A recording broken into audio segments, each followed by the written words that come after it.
Our first speaker today will be Alyssa, who's going to cover disease management in corn. So Alyssa, you can go ahead and get started. All right, thanks, Jared. Good afternoon, everyone. Today we'll be doing some overview of disease pressure that we saw in 2021 and going over some foliar fungicide trial results and looking at some trials we've been conducting over the past year or two, looking at a variety of ways of applying fungicide. So we have some fungication work, some in-furrow fungicide trials, and then new this year, a combination application trial that I'll get to a little later. All right, so in all of the trials that we're going to be going over today, our main disease that we're looking for is control of gray leaf spot. So this is a fungal disease caused by the fungus Cercospora zymatis, and we identify this one by those really rectangular lesions. They'll tend to be about 1 to 3 inches in length. They can get longer and can merge together as environmental conditions are conducive. This one is favored by wet weather, morning dews, overcast, so a lot of the conditions that we get in the summertime. And as Jared mentioned, there will be keywords throughout this, and that first one that you want to jot down is fungus. Some other fungal pathogens that we do see out in the cornfield can include Diplodia leaf streak. This one has more of an oval to elongated lesion. And what you'll look for in these are these little black dots called pycnidia that'll be in the center. Similar looking can be northern cornleaf blight. This one will also have those kind of oblong to cigar-shaped lesions, but inside of those, we're not going to see any of those little black specks. Both of these can be around, but typically aren't quite as common as the gray leaf spot that we were looking at earlier. Over the past 2 seasons, we've been seeing a new disease, curvularia leaf spot. This first showed up around R3, R4 in 2020, and we kept an eye on it in 2021 and saw it pretty much throughout the whole season. These little lesions are little specks that can actually look like they're young gray leaf spot lesions that haven't expanded into those rectangles yet, but they will stay those small kind of speck type of size. And with this one, we tend to see it kind of spread through the whole canopy pretty early in the season. Right now, this one is not thought to be contributing to yield loss. We're still kind of trying to understand some of the dynamics of this one. It was first reported in Kentucky and some of the deep South states in the mid-2000s. We're not seeing as much fungicide response to this one, but it also doesn't seem to necessarily have the yield penalty that some of our other foliar pathogens do. So it's one we're continuing to rate and keep an eye on over the next couple years as we see this around. Each year we also do have stalk rots and lodging that can be around. A lot of times this will be hand in hand with some of the foliar disease that we're seeing.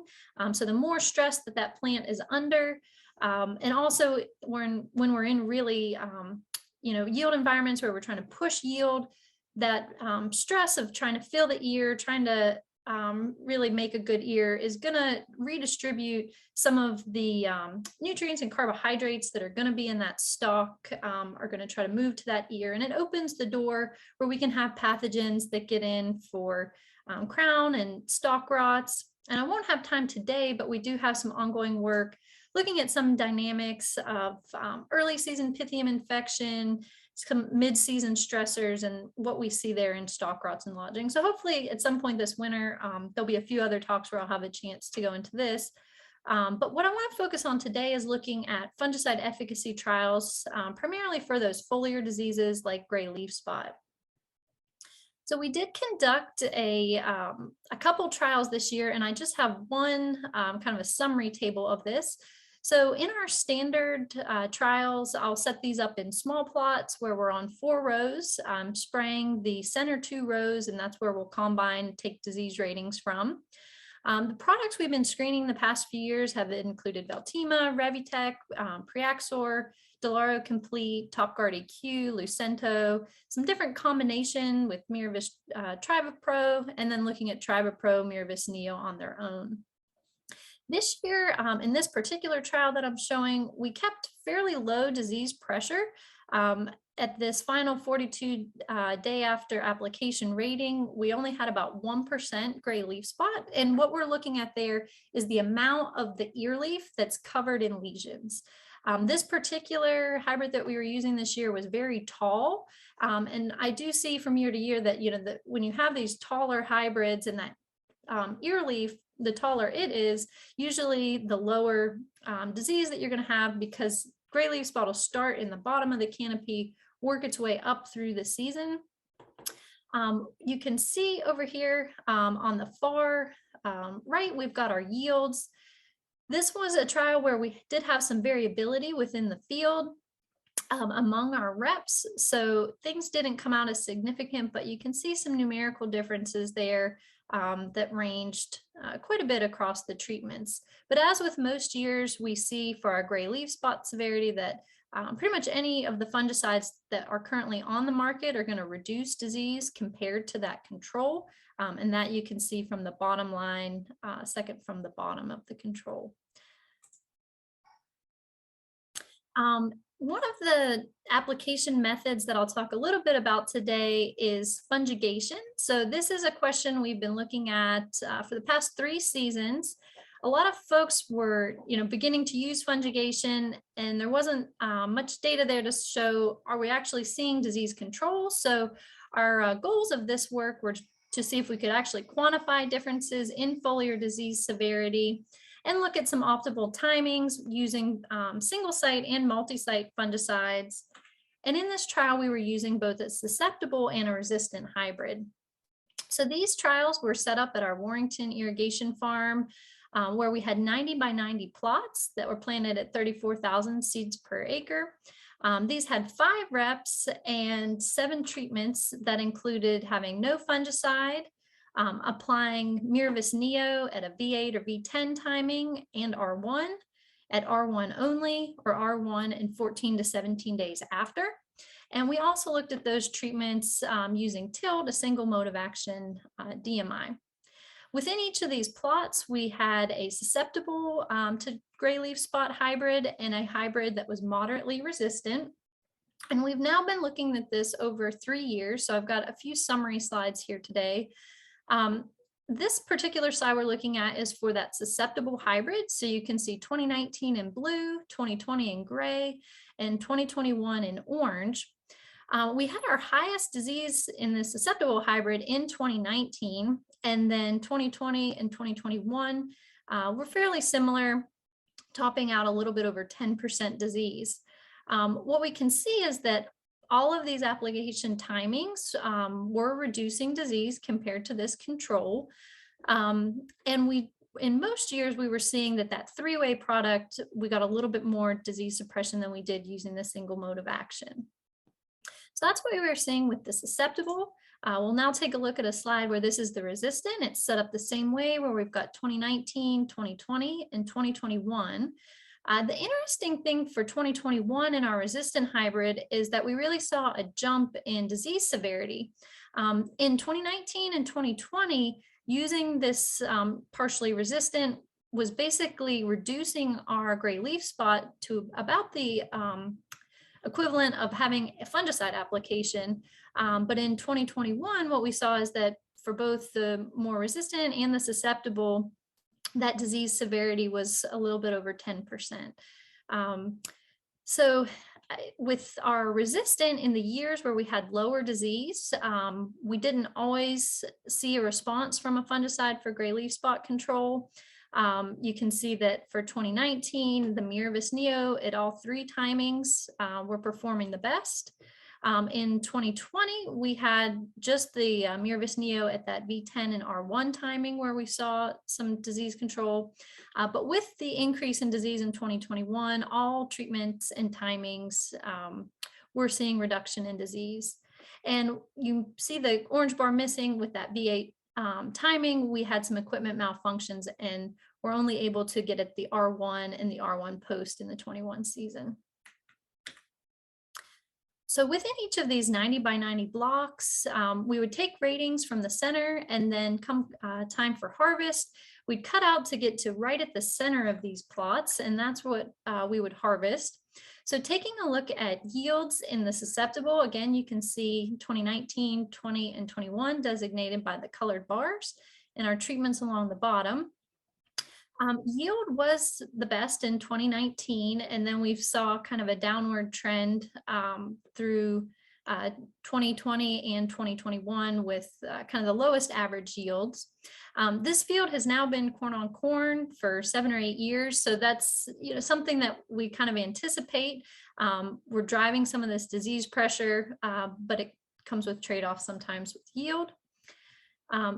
And taking a look at the resistant yields, we see that same trend where we had very strong yields in 2019 and then lower in 2020. The control rebounded a little bit in 2021, was a little higher.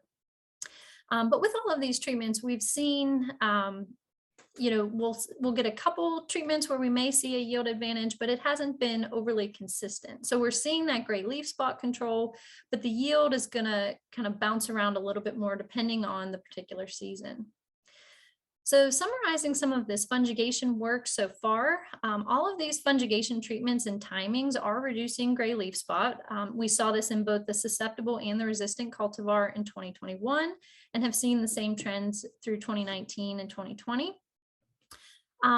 With the gray leaf spot in 2019 and 20, using that resistant or partially resistant hybrid was providing an advantage, about the equivalent of a fungicide application, but we saw a little bit of a breakdown of this in 2021, where both hybrids had a similar response. So over these 3 years, our control plots have been tending in a more of a downward decline, and we've seen yield responses that have varied. So our initial question was just trying to see, is this a method where we can see reduction in disease? So we are seeing that reduction in gray leaf spot, and where we're headed next with questions is seeing if we can further optimize, perhaps through the use of surfactants or other tweaks, if we can try to get a little more consistency in the yield protection that we're getting and continue to improve that gray leaf spot % reduction. Another application method that we've been getting a lot of questions about over the past couple of years is the in-furrow.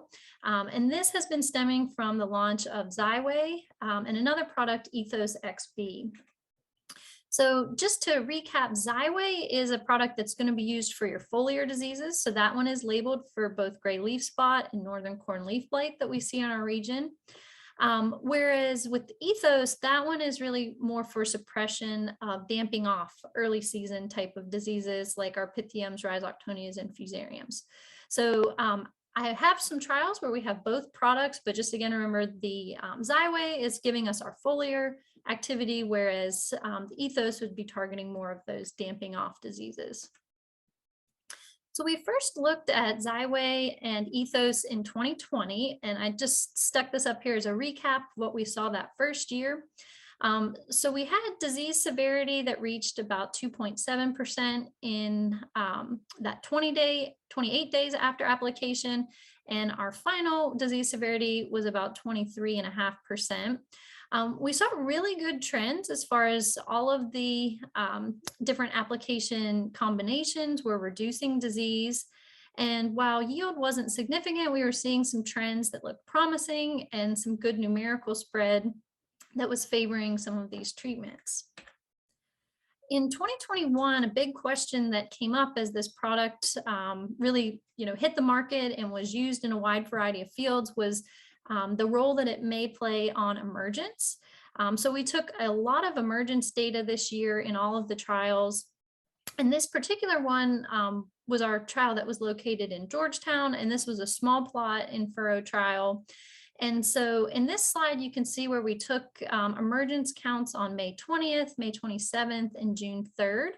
And what we saw in this was that in that very first count, we did get some significant differences out, and that's where these letters are showing the differences. So our untreated and our product where there was only the Ethos XB had a little bit of a quicker emergence. Along over here with these are the products where we were applying at R1. So at planting, these did not receive anything in furrow. And then you can see the rest of these where we had the Xyway in furrow, we were seeing a little bit of slowing in that emergence. But by the 1 week later, we no longer see differences. And in fact, the total stand count sometimes ended up a little bit higher, but we did see that slight delay in emergence. Looking at gray leaf spot over the season, these were 3 rating dates. So we had 28, 35, and 42 days after that R1 application. So the treatments that we were looking at here, we had some of these products where they were applied in furrow only, and then we had some combinations where we had that in furrow and also had applications either at a V8 or an R1 timing. So our lowest disease is down here at the bottom, this one that's F, and that was the Xyway LFR at that 10.5 ounce per acre rate, followed by Miravis Neo at R1. The next lowest was the Miravis Neo at R1 just by itself. And then you can see as we move in, our next one was the Xyway followed by TopGuard at a V8. We had quite a few that clustered together at this C grouping. And then here at the top is that untreated check. So we're seeing disease control come out of all of these combinations. But again, this is pretty low disease. So we're only here at 1% severity on that ear leaf. So it was a fairly low disease pressure year this year. Taking a look at the yields from this trial, we didn't have that disease pressure, so it wasn't too surprising that we weren't really seeing any strong relationships in yield. None of these were significant, so these are all kind of directly comparable. Numerically, the untreated check was on the higher side, and then we had 2 treatments with some numerical values above that. All right, so that was a trial that we conducted in Georgetown. That was more of a small plot trial. And then for the first time this year, we also tried a kind of a large scale trial out with a combination of application methods. And this was a trial where we were again using those 90 by 90 blocks. And in this trial, we looped in so that we had Xyway that was applied in furrow. We also looked at Xyway applied 2 by 2. We had airplane passes that moved through the field, and then we were also looking at fungigation applications. And so we have these various combinations of either a solo or having the in furrow plus or Xyway 2 by 2 plus something at that R1 timing. And in this, we had 2 varieties. One was 113 day, one was 114, and these ones were both kind of moderate gray leaf spots. So just kind of in the middle of the road rating. It wasn't a situation where we were trying to directly compare the varieties. We just happened to have 2. So we kind of got 2 sets of data on one on each set of these varieties of how they're responding. So as I mentioned earlier, we were really detailed this year with stand counts. So with this trial, we also took stand counts. So this 515 was like right at first spiking. And again, we did see that difference. So these grouped out where, so the no fungicide, the air, and the fungigation, those were not receiving anything in furrow, and they were grouping together, followed by the 2 by 2 treatments. And the in furrow were here at the bottom with a little bit slower emergence. And at that 517, 2 days later, we were still seeing some of these differences separate out. At this point, it was just those in furrows, the 2 by 2 and the no application were all grouping together. And then by that 1 week after the 521 day, we no longer can see any differences among these treatments. So it seems, with these in furrow treatments that the delay in emergence is going to happen in that 2 to 4 day window, and then everything's going to catch up. All right, this one, we're looking here now at the gray leaf spot. And in the blue, we can see the one hybrid, the 63P75, and in orange, we've got 64B28. So again, both of these, you can see from the no fungicide, were pretty comparable as far as GLS response. We had a little bit above 2% in the 63 and kind of at that 1.8 range in the 64. Our fungigation treatments grouped next for both hybrids.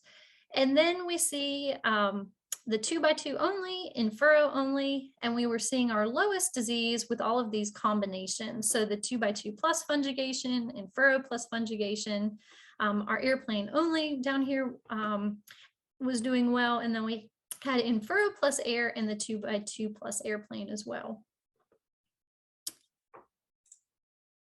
Taking a look at yields, again, the 63 is in the blue and the 64 is in the orange. Do note this yield, I have the scale starting here at 220 bushels per acre, just so we can see some of the nuances of the differences here.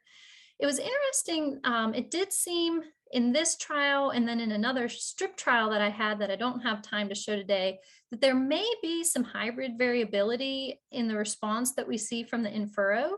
It did seem that the 64, we had a little bit more advantage here with the in-furrow applications versus the 63. Something that we'll keep an eye on as we continue to look at this trial. In both hybrids, that 2x2 plus airplane kind of came out as a really top contender.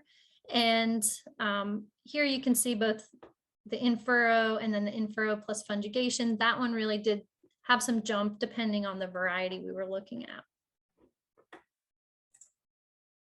All right, so in summary, these delays in emergence were observed in the first 3 to 5 days for these in-furrow treatments.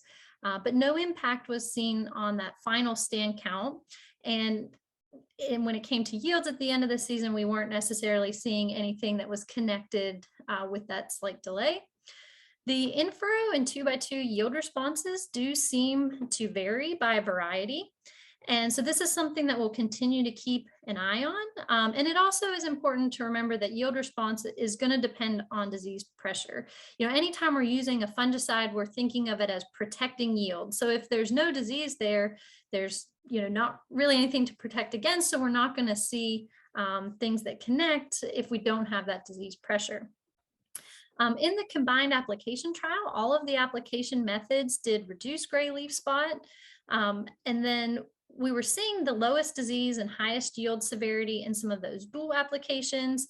But of course, it's always important to consider economics. And this was a low disease pressure system again, 2%. So kind of taking all those factors into consideration of how much disease in the field, what the cost of everything is going to be, you know, it may not be worth it to reduce disease by 0.5% if you have to you know, pay for a second application method. All of those things can come into consideration, but it is promising and a trial that we look forward to replicating again next year to continue to get a handle on some of the interactions that are happening within the field. All right, before we wrap up today, I just wanted to put a few slides in on diseases to monitor. So you'll note that second keyword there is tar spot. And tar spot is a disease you may have started to hear about. It has, you know, been a huge problem in the Midwest the past few years, and every year it keeps spreading and spreading. We have not seen it yet in Delaware, but it's one that we really want to keep an eye on because unfortunately it's probably just a matter of time before it is here.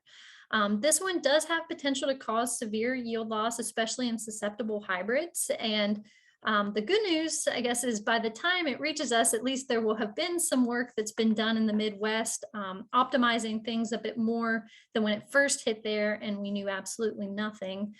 This one has these black spots on the upper and lower surfaces of the leaf. That's how it gets that name. It really does look like a little piece of tar, and it can't be easily scraped off. This one is favored by high humidity and prolonged leaf wetness, which we have plenty of in the middle of summer. So we'll definitely have a conducive environment. This map is showing where we were kind of last winter. So right at the end of the season last year, there was the first report. This was actually found in a county in Pennsylvania. And if we fast forward to where we're at this year, from that initial county in Pennsylvania, it spread some this year and was found in surrounding counties. So for both Maryland and Delaware, we're really keeping an eye on this one because it's not too far to the north from us. So I have a note here, for Diagnostic Resources. I'm always available if you have questions. And then we also have our diagnostician, Jill. She's been with us, joined in 2020. And so if you haven't met Jill yet, is a great resource and located up at main campus in Newark. So I'd like to acknowledge our funding source in my lab and the awesome farm crew at Carville, and shout out to James at Warrington for all of their help with our trials and keeping things running smooth. All right, thank you, Alyssa.